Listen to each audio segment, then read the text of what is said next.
దేవుడు మానవుణ్ణి యథార్థవంతునిగా సృష్టించాడు.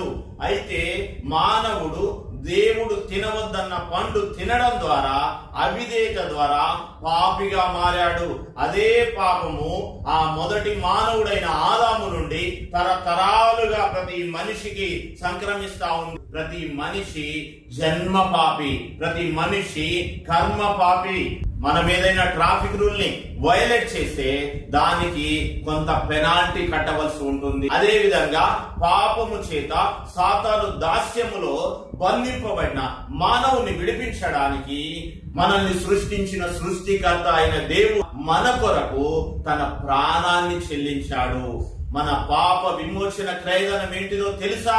ఆయన ప్రాణం, ఆయన రక్తము. మనము ఆయన రక్తము ద్వారా విలువ పెట్టి కొనబడిన వారము. మనము మన సొత్తు కాదు, మనము దేవుని సొత్తు.